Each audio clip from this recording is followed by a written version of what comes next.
Hello, Miss Deti. Hello, Miss Liza, and everyone. So today I will present about my research method, and then this is my title. My title is e-service education platform during disruption era and implementation importance performance analysis approach. And then this is my table of the content. The first is the chapter 1 is introductions. In the introductions, I explain about the research background, problem statement, research question, research objective, research benefit, and research flows. In the chapter 2, literature review, I explain about the theoretical framework, variable explanations, list of previous study, research framework, and hypothesis development. In the chapter 3, research methodology, I explain research designs, operational variables, population and sampling, data collection method, and data analysis techniques. And the last is the reference. In the chapter 1, in the introductions, there is the two points. Research. In the first point is the research backgrounds. In the research background, I explain about the Industrial Revolution 4.0 and education company that use technology. And as we know that the education platform can be accessed anywhere and anytime for the educational development, particularly in Indonesia. For my problem statement, I use the worldwide the number the consumer using mobile device 25%, and have the increase until 160% users. As we know that according the data from the Human Development report from the Tirto that Indonesia ranked education 7 in ASEAN in 2017. And my problem statement of this study can determine as follow to analyze how e-service education platform and because the digital helps how the business educations develops and make it easier for user to learn through the digital platforms. And then for my research questions, have the 5 points. The first is does the perceived value e-service quality do the disruption era? The second is does perceived ease of use the e-service quality do the disruption era? The third point is does the website design e-service quality do the disruption era? And the fourth point is does the process improvement affect the e-service quality do the disruption era? And the last is does digital education platform adoption mediate the relationship between the perceived value, perceived ease of use, and e-service quality. And for my research objective is the aim of the study to identify both importance performance e-service quality in digital education platforms for website design, perceived value, perceived ease of use, customer service.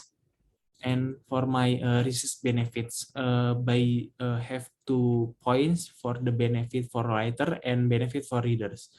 For benefit for writer, it is hope proposed theories can be implemented in outer life and entering professional real and business actor. And for the benefit for readers, the finding following research, additional reference for the readers in terms of practice obtaining reference from the theories rise, and then for the personal life and producing new search. For my research flow, have the 3 chapter. In the chapter 1 is introduce the content of the paper, and this chapter describe the current phenomena of e-service education platform. And then in the chapter 2, I describe the theoretical framework, definition of each variable, previous study, research framework, and the hypothesis development. And in the chapter 3, I explain about my research design, measurement of variables, data collection, and data analysis technique. And then for my in the chapter 2, there is a theoretical framework.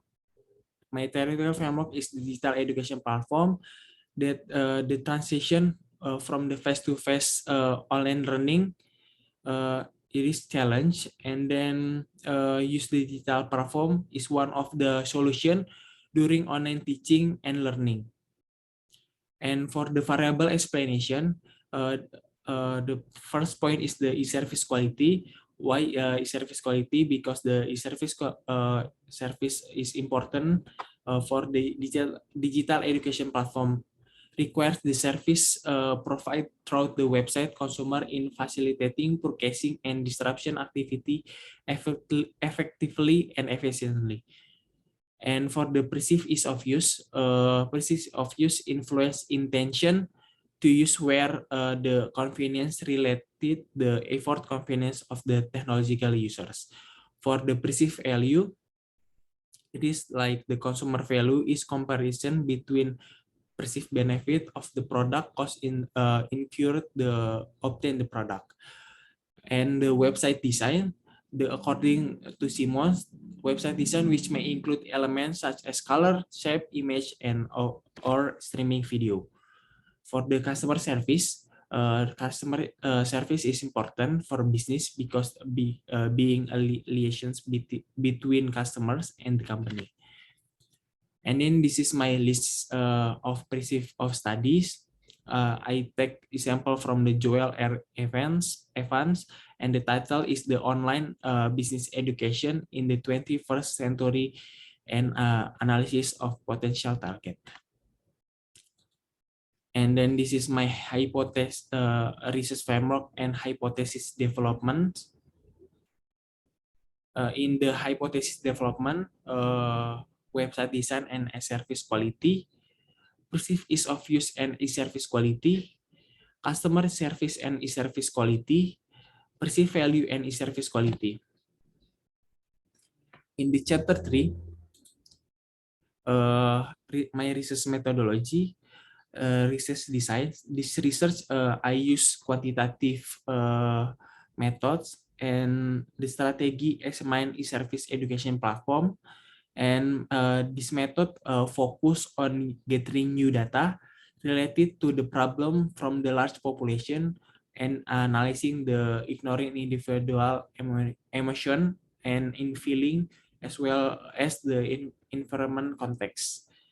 And the majority of the questions in the study we are plan and necessitate the inclusion of the large number of the respondent. And my independent variables is e-service quality dimension, website design, customer service, and fulfillment. We are second construct with the reflective formative type. And my dependent variables, in this research, there are 4: perceived value, perceived ease of use, website design, and customer service. For my population and data sampling, the target population for doing this research consumer education platform in Indonesia who had been purchased online via mobile app and already used in past 6 months. And this research using simple random sampling to entire population and reuse the bias of data processing. For my data collection method, this research use survey for user education platform to collect data will be used for testing hypothesis. And according to Stephen, the number samples used, I use this must be greater in 15 times. And the study employs 100 sample size gathered via online questionnaire. And data analysis technique, the purpose of this research to identify data characteristic and test hypothesis and descriptive statistic analysis Cronbach alpha, analysis person convenience correlation and multiple regression analysis will be used as statistical analysis tools. And for my hypothesis, in this hypothesis testing PET examined in the structural model. Here PET I give the explanation about my hypothesis testing, uh, and then I put the formula for my hypothesis testing. And then this is my reference for all the source in this research. And then that's all from me. Thank you for understanding and listening my presentation about my research methodology. Thank you.